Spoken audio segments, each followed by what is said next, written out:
Hi, my yeah, the cat is sleeping. He sleeps all day. Anyway, this is as good as done.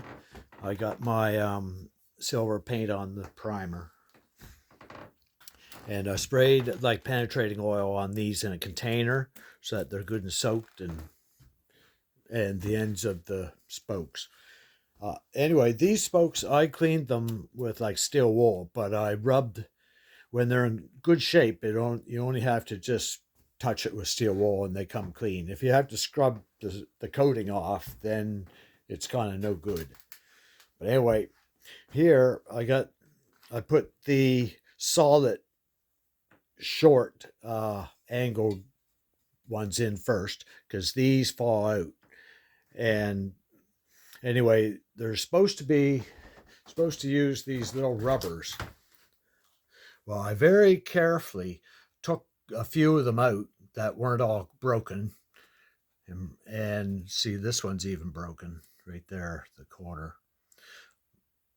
But anyway, these are hard, and real hard.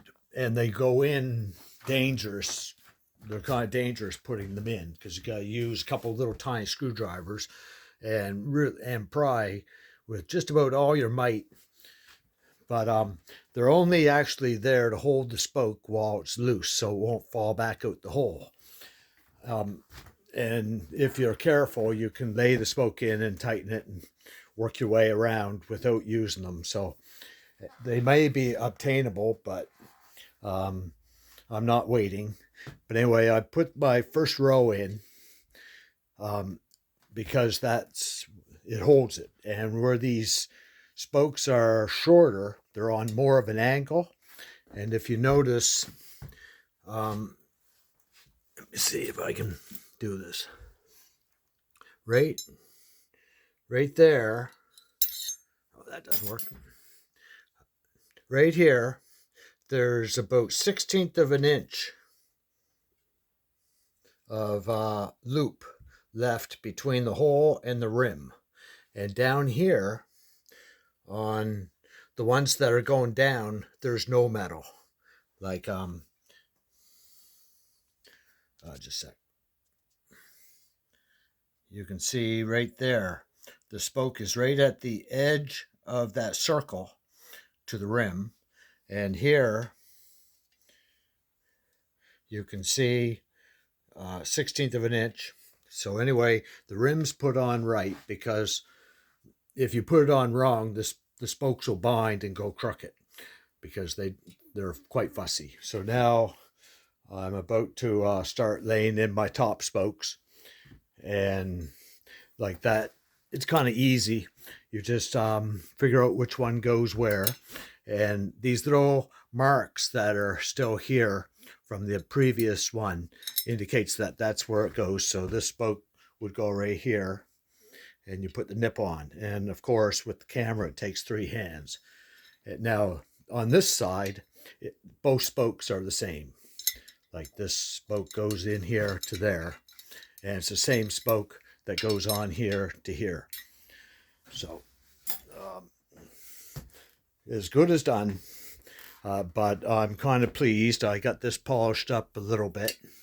And when I sanded it, when I said 400 yesterday, when I explained the sanding, I said 400 and 600. Then I polished.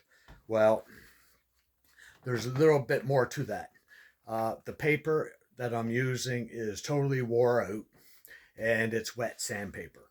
If you use 4 or 600 that's brand new, it still has all its little stones.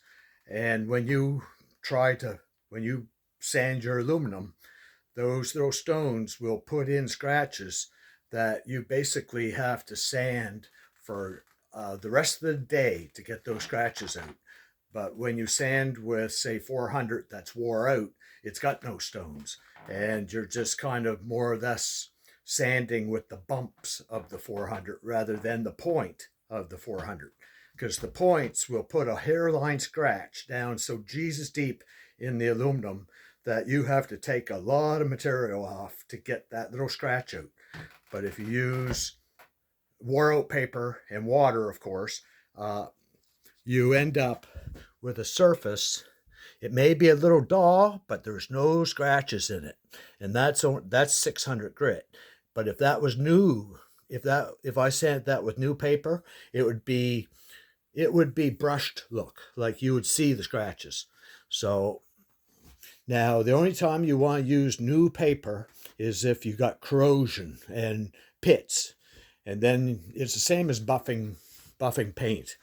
The coarser you go, the harder it is to get those scratches out. But I found on aluminum, if you can sand with wore out paper wet, you don't do permanent damage below the surface you're after, so it's easier in the end.